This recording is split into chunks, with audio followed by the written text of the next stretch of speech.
ceritanya Candi Prambanan yang Roro Jonggrang. Oke, dari Jawa Tengah ya Mbak? Ya. Ya, silakan bagaimana ceritanya? Jadi zaman dahulu itu kata ayah saya ada cewek namanya Roro Jonggrang disukai sama cowok. Nah Roro Jonggrang ini mau nolak secara terang-terangan itu nggak enak tuh. Jadi sama Roro Jonggrang diberi syarat yang mustahil, disuruh membangun 1000 candi. 1100 1000 candi. Nah setelah sudah jadi candi yang ke-999 itu ternyata si Roro Jonggrang ini membangunkan ayam agar kerjanya cowok ini terganggu. Terus? Akhirnya karena si cowoknya marah, si Roro Jonggrangnya ini ditutup menjadi candi ke-1000. Oh, wow. Beri tepuk tangan. Ya, selanjutnya saya ingin yang cowok. Oke, silakan Mas Anas. Mungkin Mas Anas boleh bercerita. Kalau saya dari Kota Kediri, Bu, di Kediri dari Blitar itu ada mitos atau cerita itu tentang Lembu Suro. Nah, Lembu Suro itu berada di Gunung Gelut. Dia suka sama siapa namanya Pilih Suci, dari Pilih Suci. Nah, dari Pilih Suci itu membuat persyaratan untuk membuat sumur.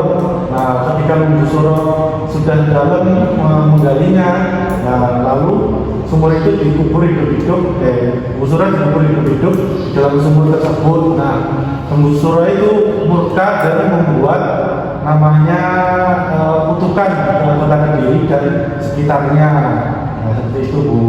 Oke, terima kasih Mas Anas.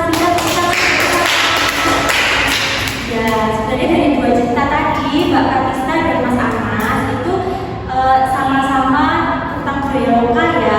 Yang pertama itu tentang Candi Prambanan, yang kedua tentang nah, kalau kalian belum sempat ke Candi Prambanan itu bisa lihat dari gambar ini. Ini sebenarnya ilustrasi saja ya. Yang di depan itu Roro Jonggrang dan yang belakangnya itu Banyu Bondowoso seperti yang diceritakan oleh Mbak Pratista tadi. Nah, misalkan kalian berkesempatan untuk ke Candi Prambanan, kalian bisa sekaligus membuktikan apakah memang benar di antara 1000 candi itu ada salah satu patung dari Roro Jonggrang. Oke, kita kembali lagi ke materi teks hikayat. Silakan dibuka buku pakennya. Disiapkan teks hikayat di halaman 98. Nggak perlu pakai. Oke, bisa ini ya, saya pinjam buku paket. Lain kali di bawah ya Mbak Pratista. Sudah pernah membaca teks hikayat? Belum. Hanya mendengar. Hanya mendengar saja. Jadi teks hikayat itu merupakan karya sastra lama Melayu yang bentuknya prosa. Nah, biasanya teks hikayat itu menceritakan tentang undang-undang, maksudnya undang-undang itu undang-undang di zaman dahulu. Tapi kalau dibaca buku paket kalian itu lebih ke cerita yang sifatnya historis. Apa itu historis? Sejarah. Kemudian sifatnya rekaan atau Fiksi. fiktif. Kemudian karakteristik dari teks hikayat yang pertama itu anonim.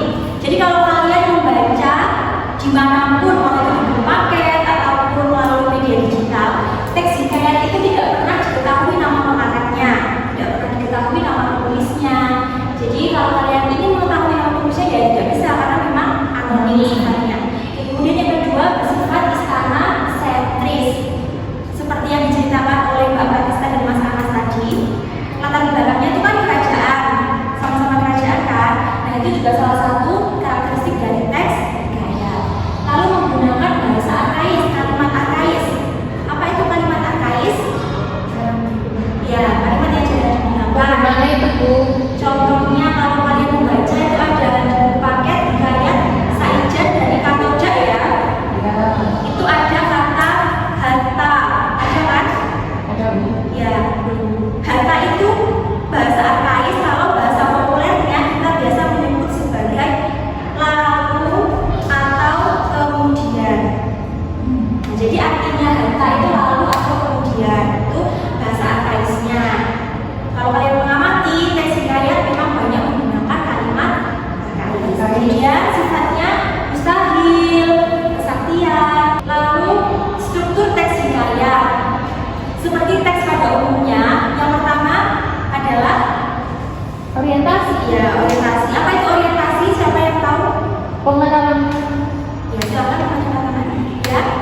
cita-cita yang ada di budaya kita juga bisa jadi referensi untuk menulis teks kita.